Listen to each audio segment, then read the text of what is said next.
Selamat siang pemirsa. Sumatera Utara hari ini kembali hadir menjumpai Anda edisi Minggu siang 21 Mei 2023.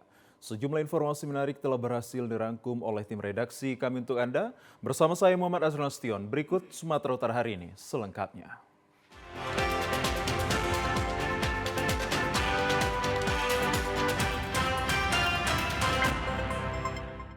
Pemirsa, di informasi yang pertama, dalam beberapa hari terakhir pasien rumah sakit penuh karena banyaknya keluhan kesehatan masyarakat, salah satunya karena faktor cuaca panas.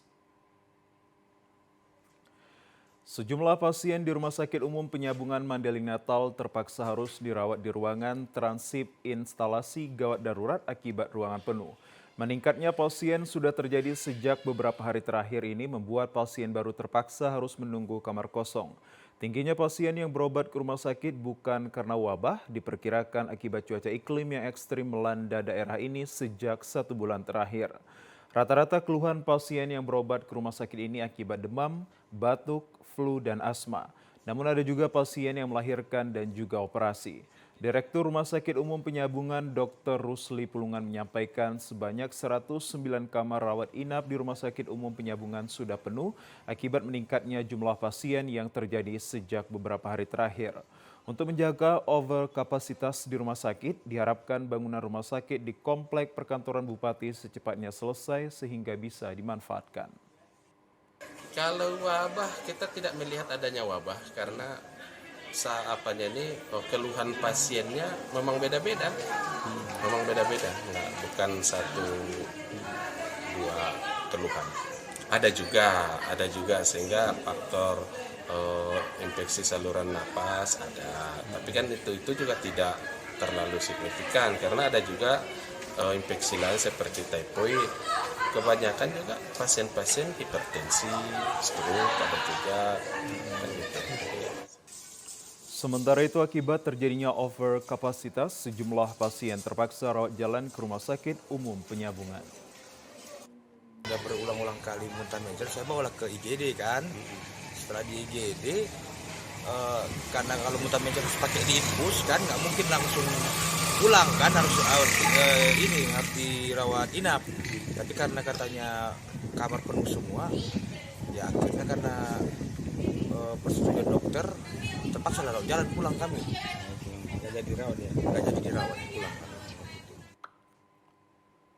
Pemirsa, kami ajak Anda ke informasi lainnya. Kejaksaan Negeri Karo melakukan pemusnahan barang bukti narkoba dan penyerahan barang bukti sisik terenggiling seberat 15,5 kg kepada pihak konservasi sumber daya alam wilayah 1 Kabanjahe.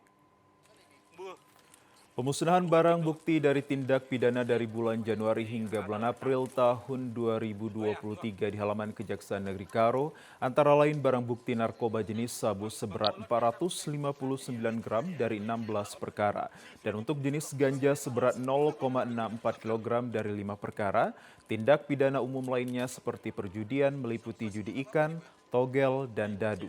Untuk barang bukti narkotika jenis sabu, pemusnahan dilakukan dengan cara diblender dan larutkan dikubur di dalam tanah.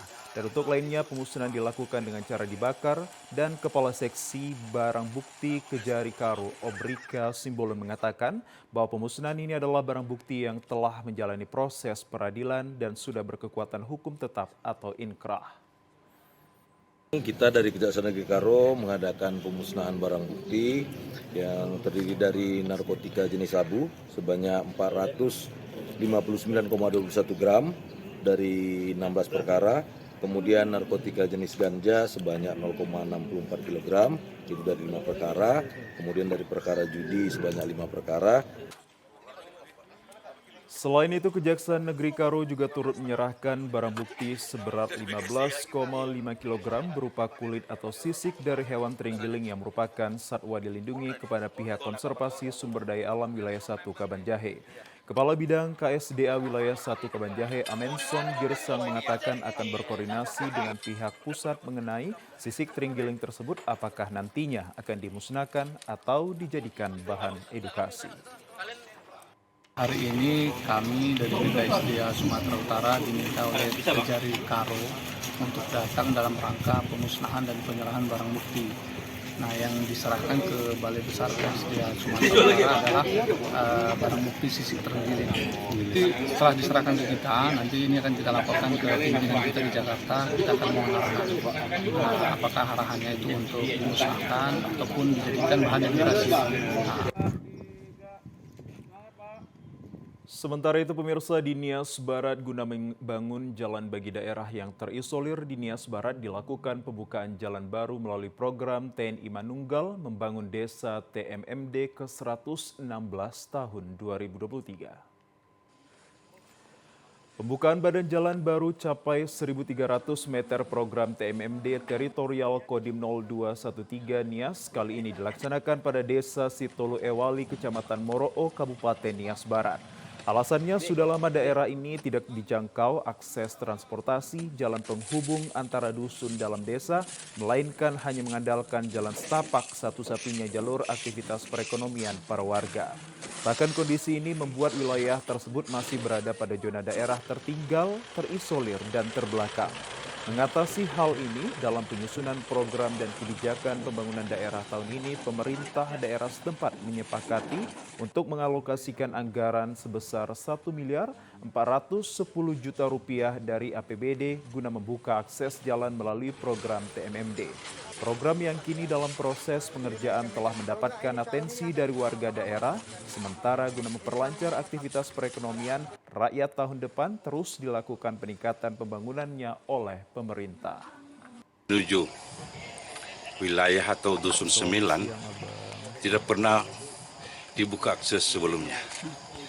Tapi itu saya sebagai kepala daerah melihat bahwa ini sangat penting, apalagi daerah itu adalah sangat terisolir, agar kita membuka akses ke sana, dan pemerintah Kabupaten Nias Barat melalui TMD bekerjasama dengan TNI dalam membuka jalan akses di tahun ini dan juga tahun depan. Kita terus meningkatkan, membangun ya daerah ini sehingga keluar dari daerah terisolir, keluar dari daerah kemiskinan ekstrim. Itu. Sementara itu, 2 rute jalan yang mencapai 1,7 km panjangnya disertai bangunan pendukung meliputi pembuatan parit pasangan dan pemgerasan jalan serta sejumlah titik bos culvert kini dikebut pengerjaannya. Saat ditinjau oleh tim Badan Pengawas dan Evaluasi Operasi Program TMMD Mabes TNI, progres mencapai 30% telah dikerjakan.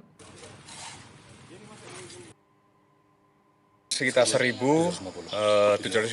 Kemudian ada semacam untuk box culvert seperti ini ada 2. Ini cukup baik ya, terutama di sinerginya, kerjasamanya. Kita lihat tadi di sana ada TNI, bukan angkatan darat saja, ada angkatan lautnya, ada udaranya, ada kepolisiannya, gitu kan. Dan masyarakat sangat antusias sekali. Ini yang dipimpin oleh anak muda kita nih, Pak Kades tadi. Luar biasa masyarakatnya ya. Keseluruhan kegiatan semata dalam upaya mendorong daerah Nias Barat semakin maju dan keluar dari status keterisoliran.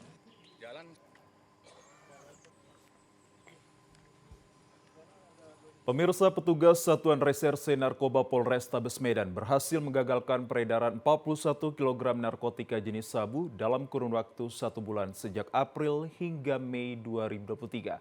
Berikut 4 orang tersangka. Polrestabes Medan dalam waktu 1 bulan belakangan menggagalkan peredaran puluhan kilogram sabu yang berasal dari pengungkapan kasus yang berbeda-beda di berbagai titik di kota Medan.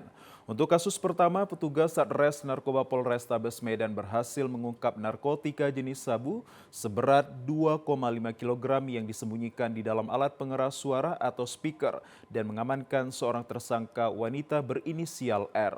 Kasus yang kedua seberat 2,5 kg dan mengamankan 2 orang tersangka berinisial D dan M. Dan kasus terbaru, petugas berhasil membekuk seorang kurir narkoba berinisial H yang membawa narkoba jenis sabu sebanyak 36 kg di dalam mobil. Pengungkapan untuk TKP di Jalan Sunggal. Tersangka untuk kasus yang tadi ini seorang perempuan inisial R. Ya, 30 tahun. Barang buktinya ada 2.500 gram atau 2,5 kilo sabu-sabu.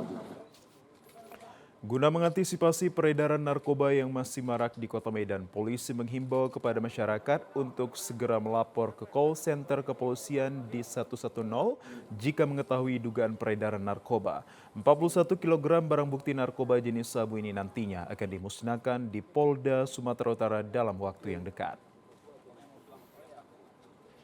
Pemirsa, informasi lainnya masih dapat Anda saksikan usai jeda pariwara berikut ini. Tetaplah bersama kami akan segera kembali.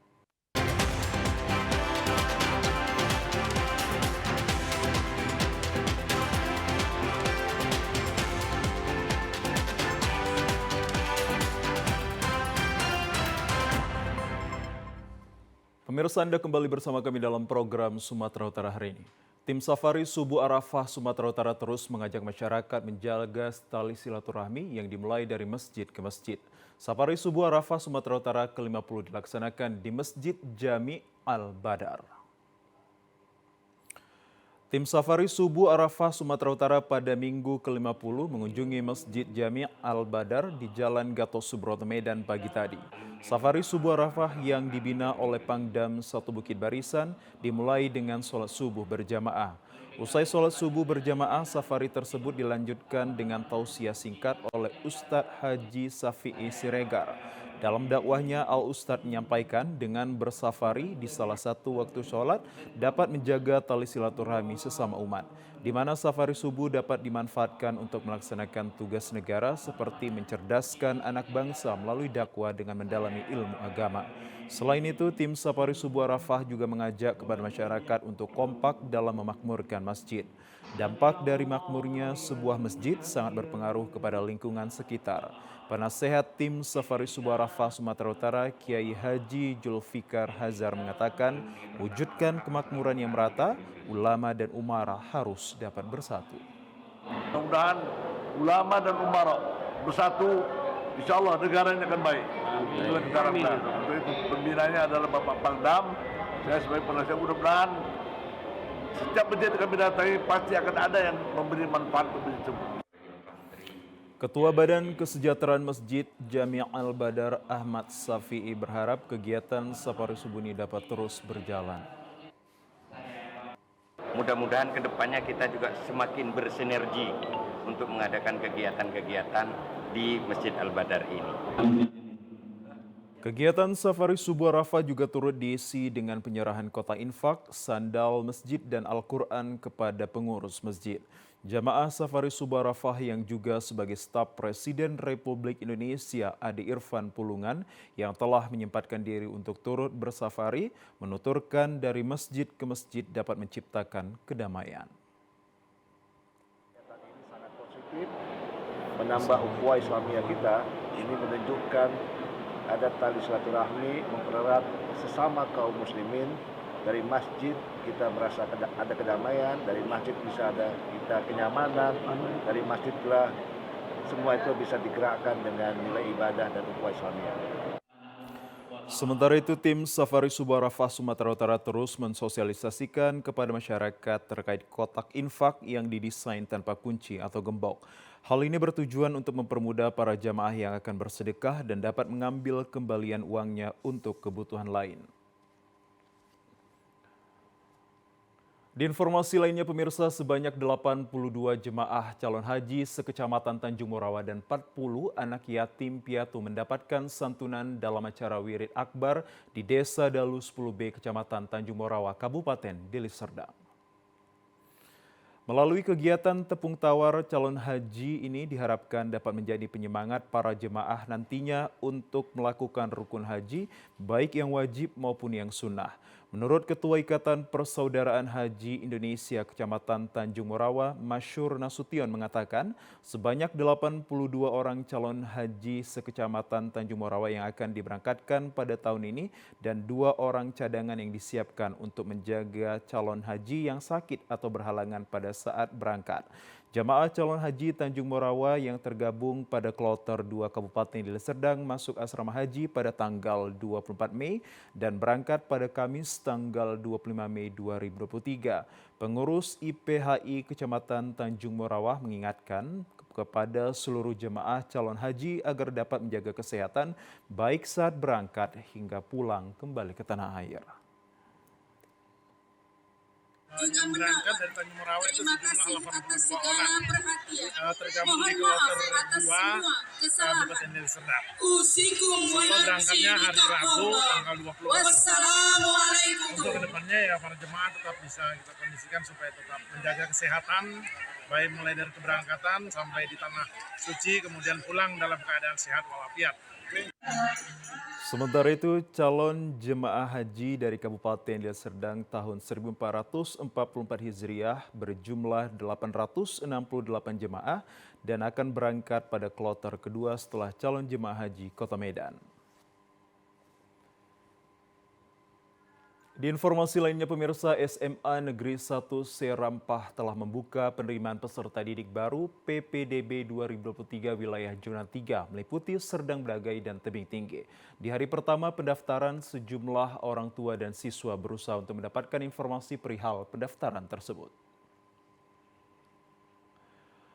PPDB 2023 di SMA Negeri 1 telah dibuka pada hari ini tanggal 20 hingga 26 Mei 2023. Adapun jalur tahapan 1 terdiri dari jalur prestasi yang meliputi akademik dengan memiliki sejumlah sertifikat perlombaan olimpiade yang dapat menunjang penilaian dalam proses seleksi. Sedangkan non-akademik meliputi perlombaan minimal tingkat kabupaten di bidang olahraga dan lain sebagainya. Selanjutnya, jalur afirmasi meliputi siswa-siswi yang tidak mampu dengan mengupload kartu KIP atau PKH yang dikeluarkan oleh Dinas Sosial. Bagi siswa yang tidak lulus untuk tahap 1 dimungkinkan untuk mencoba tahap 2 yakni jalur zonasi. Jalur ini peluang bagi siswa yang dekat tempat tinggalnya di zona sekolah, maka kemungkinan besar dapat diterima di sekolah SMA Negeri 1 Serampah. Kepala Sekolah SMA Negeri 1 Serampah Rizky Hasanah Nasution mengatakan sekolahnya tersebut pada PPDB ini menampung 8 rombel. Satu rombel 36 siswa, maka jumlah daya tampung siswa sebanyak 288 siswa-siswi untuk tahun ini. Ada dua, akademik dan non-akademik. Yang akademik misalnya si anak tersebut memiliki sertifikat perlombaan olimpiade misalnya atau Serampah. Yang kedua non-akademik. Non-akademik itu misalnya si anak ikut perlombaan tingkat minimal kabupaten juara 1, 2, 3 dan atau provinsi dan nasional. Si jalur afirmasi ini biasanya diisi dengan orang-orang yang kurang mampu. Apabila anak tersebut tidak lulus pada tahap ini, dia bisa mengikuti nanti yang namanya jalur zonasi di tahap kedua gitu. Windy Andini yang merupakan salah satu siswi yang mendaftar mengatakan sangat besar harapannya dapat diterima di sekolah tersebut karena jalur yang akan diambil yakni afirmasi serta zonasi. Sama? Zona. Tinggalnya di mana? Di sini Pak, di Metro. Kenapa memilih untuk masuk ke sekolah ini? Karena dari kemarin menggembarnya dari sini Pak. Menggembarnya dari sini sebelumnya. Ya, pemirsa, penghentian siaran televisi analog atau analog switch off di Sumatera Utara akan dimulai pada bulan Juli mendatang. Hal ini dilakukan guna meningkatkan kualitas siaran televisi menjadi digital. Analog switch off akan dilakukan dengan ketentuan jika pendistribusian set-top box bagi warga kurang mampu telah mencapai angka 90%. Kementerian Komunikasi dan Informatika bekerja sama dengan pemerintah Provinsi Sumatera Utara telah memulai pendistribusian set-top box bagi warga kurang mampu. Hal ini dilaksanakan guna mengoptimalkan penghentian siaran televisi analog atau analog switch off yang telah dimulai di Pulau Jawa.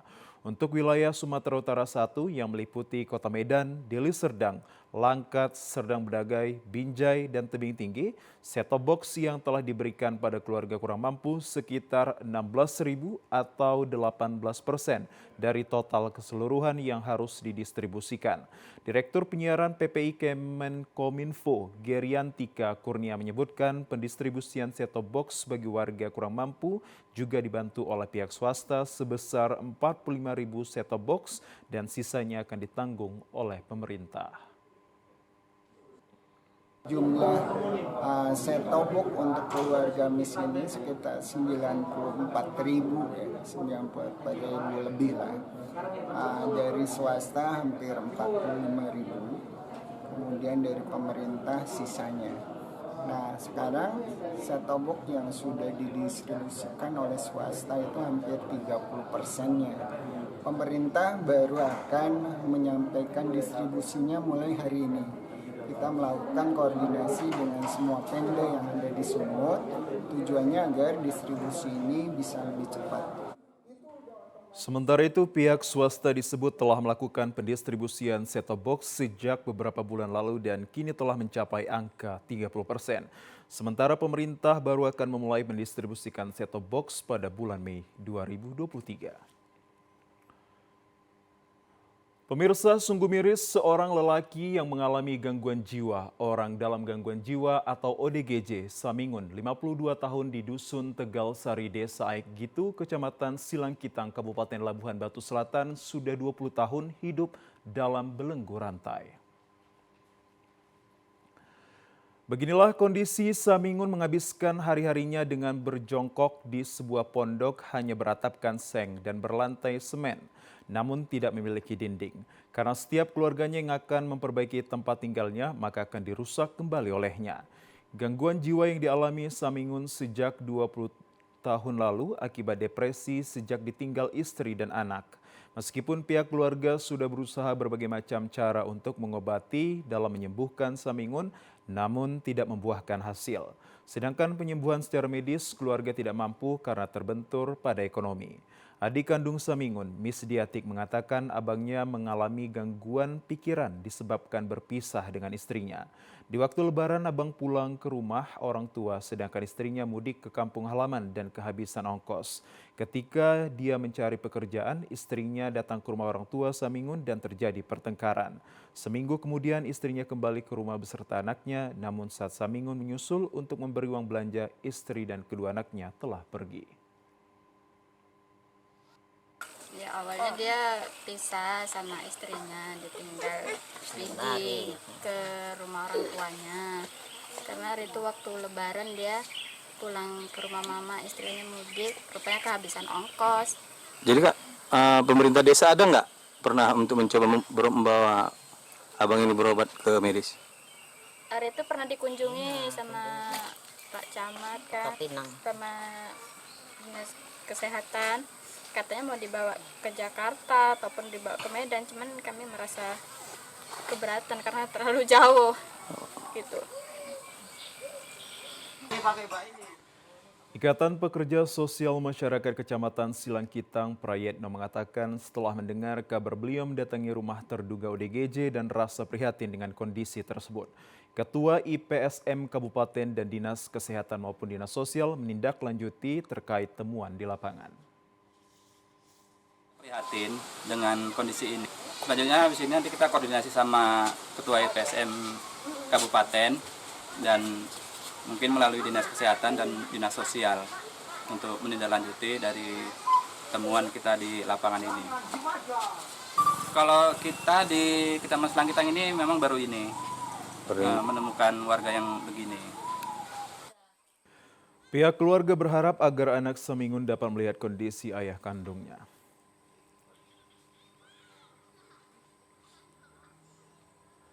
Informasi menuju pilihan rakyat akan kami hadirkan usai jedah pariwara berikut ini.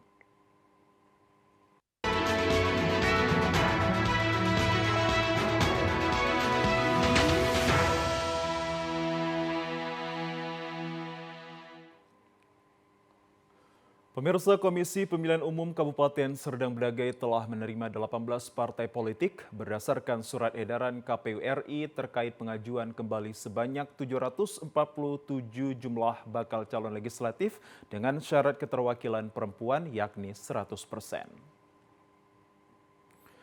Hal tersebut disampaikan Komisioner KPU Serdang Bedagai Ardiansah Hasibuan kepada awak media pada hari terakhir pengajuan kembali bakal calon legislatif partai politik. Dari hasil pengajuan tersebut terdapat 18 parpol diterima syarat administrasi pengajuan bakal calon legislatif sebanyak 747 orang yang terbagi di dalam 5 dapil di Serdang Bedagai. Dari 18 parpol tersebut terdapat 5 parpol yang tidak mengajukan 100% bakal calon legislatifnya atau sebanyak 45 bacalek, yakni Partai Buruh 40 orang, Partai Gelora 41 orang, Partai Garuda 14 orang, Partai Perindo 44 orang, dan Partai Umat 23 orang.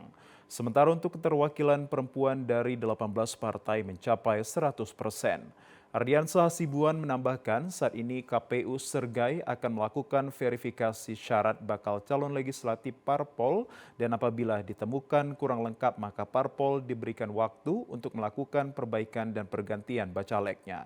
Selanjutnya KPU akan melakukan tahapan pengumuman daftar calon tetap untuk calon legislatif di Serdang Bedagai. Calon anggota DPRD sebanyak 747 orang terbagi di 18 partai politik ya. Namun ada beberapa partai politik yang tidak memenuhi 100% pengajuan bakal calon ya. Yang pertama Partai Buruh 40 bakal calon yang diajukan. Partai Gelora sebanyak 41 bakal calon.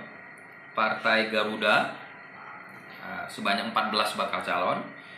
Partai Perindo sebanyak 44 bakal calon dan Partai Umat sebanyak 23 bakal calon.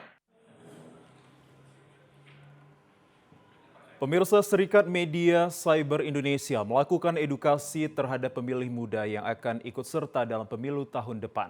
Dalam edukasi tersebut, peran media diharapkan dapat menangkal isu sara dan hoaks yang akan merugikan pemilu 2024. Edukasi terhadap pemilih muda diselenggarakan di Ballroom Hotel Polonia pada Jumat siang.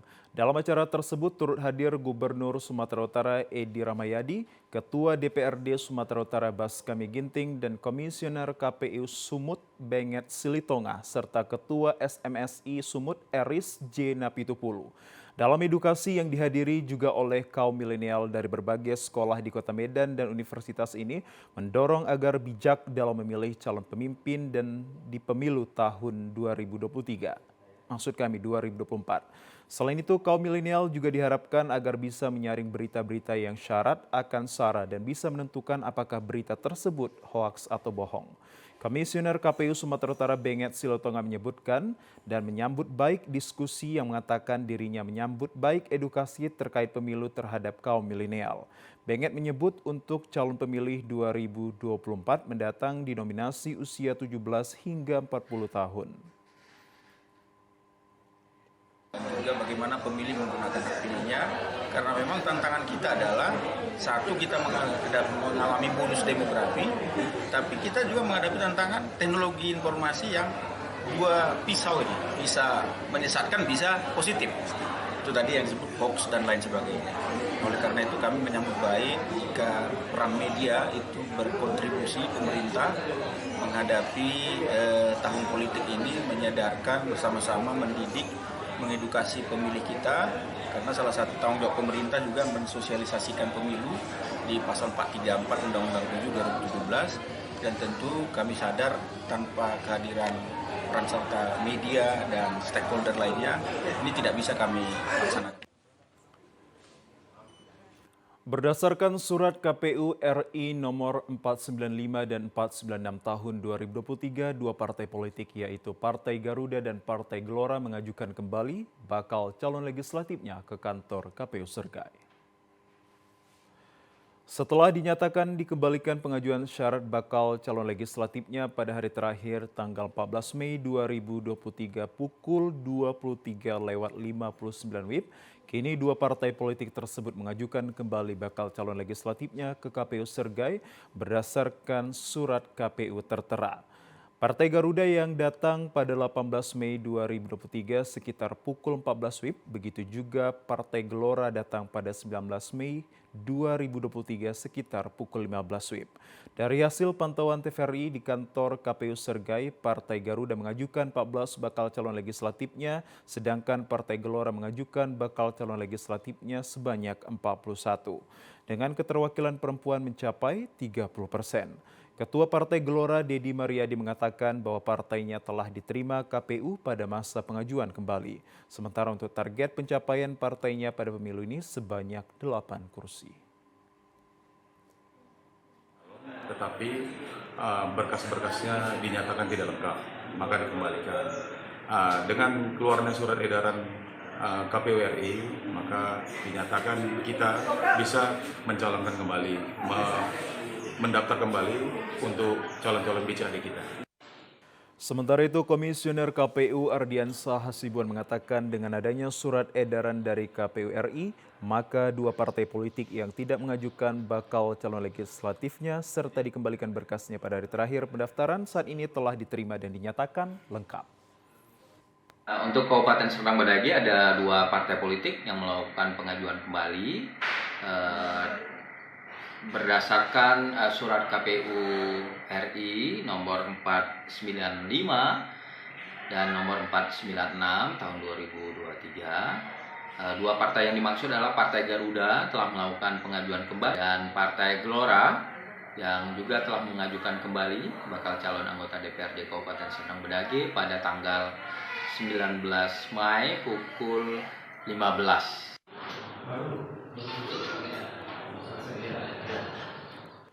Ya, pemirsa, informasi terkait sosok pelindung sang predator akan kami hadirkan usai jeda pariwara berikut ini. Tetaplah bersama kami. Dan pemirsa, informasi yang baru Anda saksikan tadi sekaligus menutup perjumpaan kita dalam program Sumatera Utara hari ini. Kami ucapkan terima kasih atas kebersamaan dan juga perhatian Anda. Saya Muhammad Azran Stion, mewakili seluruh kerabat kerja yang bertugas, pamit undur diri dari hadapan Anda. Selamat siang, sampai jumpa.